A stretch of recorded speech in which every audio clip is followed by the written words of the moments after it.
নমস্কার বন্ধুরা, আমি জ্যোতির্ময় আর আপনাদের স্বাগত বিশ্বের কাহিনী ইউটিউব চ্যানেলে, যেখানে প্রায় রোজই জিওপলিটিক্স নিয়ে কথা বলে থাকি। তো এতক্ষণে আপনারা এটা ভালো মতো জেনে গেছেন যে বাংলাদেশের বিএনপি পার্টি মানে বাংলাদেশ ন্যাশনাল পার্টি মেজরিটি ভোটের সাথে বাংলাদেশে জিতে গেছে এবং যে নেক্সট পিএম হতে চলেছেন তার নাম হচ্ছে মিস্টার তারেক রহমান। কিন্তু সবথেকে আশ্চর্যের বিষয়টা কি বলুন তো? বাংলাদেশে যে ইলেকশনটা হলো, এই ইলেকশনের যে মেইন পার্টি ছিল, মানে যে এত বছর ধরে শাসন চালিয়ে এসেছেন আওয়ামী লীগ, তাকে ব্যান করে দেওয়া হয়েছিল। মানে শেখ হাসিনার পার্টিকে। তো এই ব্যাপারে তো আমি কিছু বলবো না, কেননা এটা বাংলাদেশের ইন্টারনাল ম্যাটার। কিন্তু যাই হোক, বাংলাদেশের যে মেন পার্টি, সেই পার্টিটাকেই এই ইলেকশন থেকে ব্যান করে দেওয়া হয়েছিল। কিন্তু এর ফলে যে নেক্সট দুখানা মেজরিটি এবং পাওয়ারফুল পার্টি যেগুলো বেঁচে রয়েছিল, সেটা হচ্ছে বিএনপি, যেটা হচ্ছে বাংলাদেশ ন্যাশনাল পার্টি, আর সেকেন্ডটা হচ্ছে জামাতে ইসলাম। এবার জামাতে ইসলামের সাথে আরও কিছু স্টুডেন্টের ইউনিয়নের সংগঠনও ছিল, সেটা পরের কথা। কিন্তু কথা হচ্ছে যে কারেন্টলি যে পার্টিটা জিতেছে, মানে তারেক রহমানের পার্টি, এই আমি বলবো, এবং এর সাথে অনেক জিওপলিটিক্যাল অ্যানালিটিক্সটাও এটা বলছে যে বিএনপি বাংলাদেশের সত্তায় আসার ফলে ভারতের জন্য খুবই একটা সুবিধা হলো। এবার ভারতের ক্ষেত্রে সুবিধা বলতে আমি কিন্তু একটা এমন কোনো অ্যাঙ্গেল এটা ভাববেন না যে ভারত যদি এখন চায়নার সাথে যুদ্ধে যায় বা পাকিস্তানের সাথে যুদ্ধে যায় তো বাংলাদেশ আমাদেরকে সাহায্য করতে আসবে না। বাংলাদেশ আসবেও না, আর ভারতের দরকারও নেই। ভারতের কি চিন্তা বরাবরই ছিল বলুন তো? ভারতের চিন্তা ছিল যে পাকিস্তানের সাথে সম্পর্ক খারাপ হওয়ার জন্য পাকিস্তান যেমন প্রায়শই টেররিস্ট ভারতবর্ষে পাঠায় এবং ভারতে বিভিন্ন ধরনের কার্যকলাপ করে, যেটা ভারতের জন্য মোটেও ভালো হয় না। ভারতের চিন্তা এটাই ছিল যে বাংলাদেশের সাথেও যেভাবে সম্পর্ক অগ্রগতি হচ্ছিল লাস্ট ১.৫ বছর ধরে, আমাদেরও এটা চিন্তা হচ্ছিল যে বাংলাদেশ থেকেও ধীরে ধীরে টেররিস্ট আসা শুরু হতো। কিন্তু এটা খুবই ভালো কথা, কারেন্টলি যে সরকারটা এখন এসছে সত্তায়, তারা কিন্তু ভারত সরকার ভাবছে যে করবে না। এবার একটা চিন্তার বিষয় কিন্তু তাও আছে, সেটাও আমি আপনাদেরকে দেখাচ্ছি। আমি আপনাদেরকে এটা তো বললাম যে বিএনপি ২১২টা সিটে জিতে গেছে, ভালো মতো জিতেছে। মানে জামাতে ইসলাম ৭০টা সিট পেয়েছে, ওর আশেপাশেও আসেনি। যাই হোক, কিন্তু কথাটা কি বলুন তো? এখানে যদি বাংলাদেশের ম্যাপটা দেখেন, এটা হচ্ছে পুরোপুরি বাংলাদেশের ম্যাপ। আর যেখানে রেড লাইন সেটা হচ্ছে বিএনপি, আর যেটা হচ্ছে গ্রিন লাইন সেটা হচ্ছে জামাতে ইসলাম। এবার বাংলাদেশের হার্ট লাইনটা যদি আপনারা দেখেন, তাহলে এটা বুঝতে পারবেন যে সেন্টারের দিক থেকে পুরোপুরি কিন্তু বিএনপি কন্ট্রোলে রেখেছে। কিন্তু যেগুলো বর্ডার এলাকা, বিশেষ করে ওয়েস্ট বেঙ্গলের সাথে যে এলাকাগুলো আছে, সেগুলো কিন্তু সব গ্রিন হয়ে আছে। মানে এই জায়গাগুলো কিন্তু জামাতে ইসলাম কন্ট্রোল করছে। এবার চিন্তার বিষয় কি বলুন তো?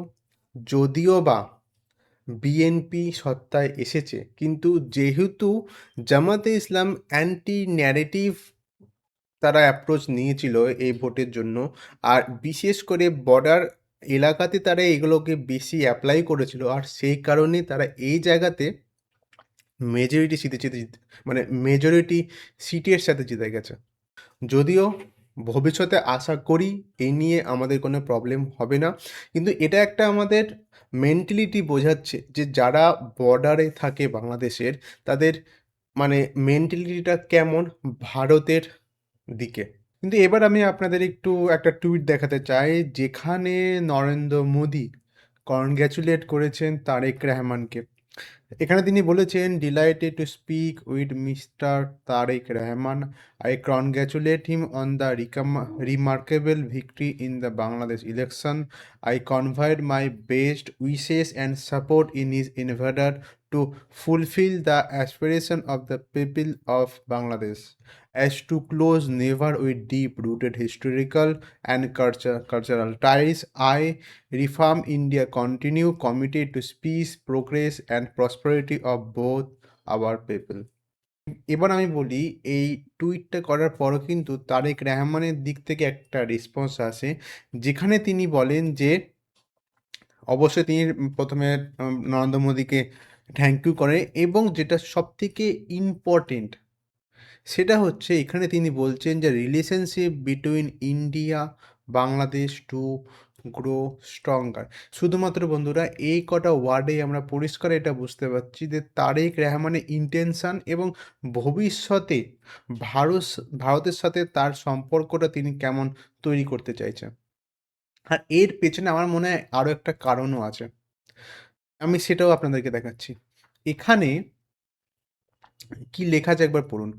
India didn't send observers for Bangladesh poll. আসলে কি হয়েছিল বলুন তো?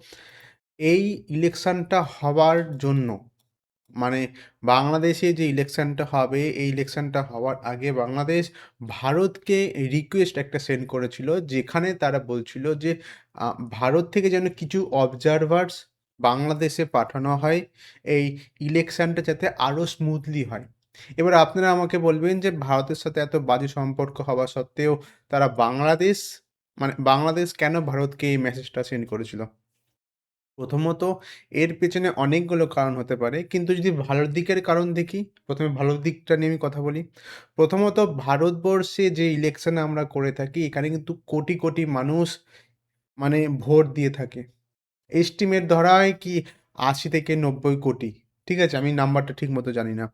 কিন্তু এত ম্যাসিভ স্কেল ইলেকশন এই পৃথিবীতে আর কোথাও হয় না।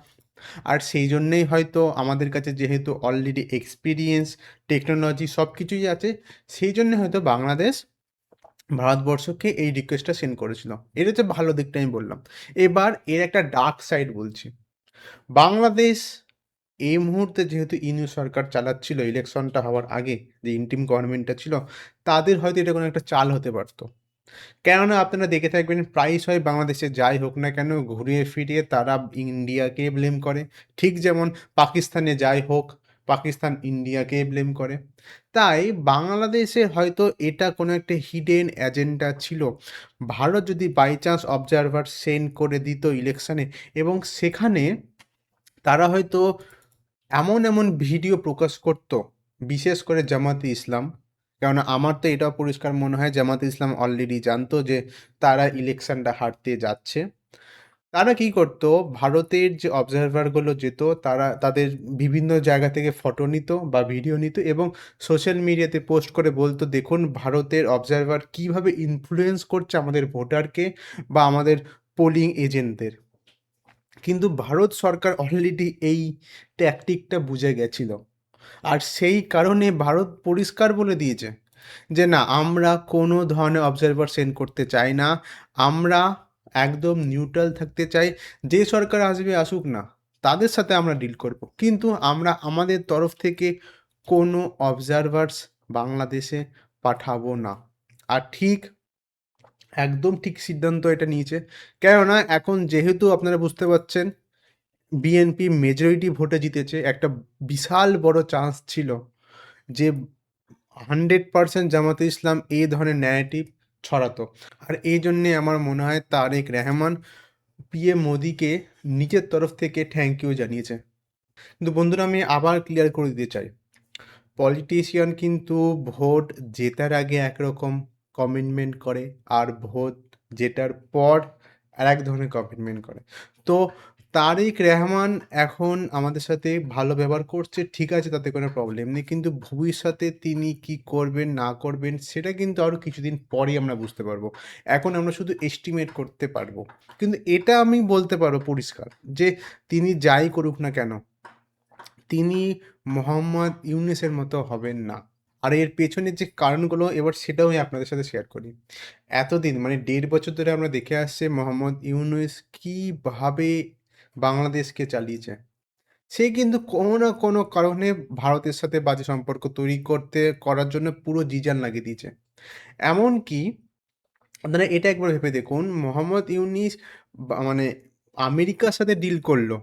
ডিল যে তিনি করলেন, সে ডিলের ডিটেইলস কিন্তু বাংলাদেশের মানুষকে তখন দেয়নি। অনেক পরে আমরা জানতে পারি।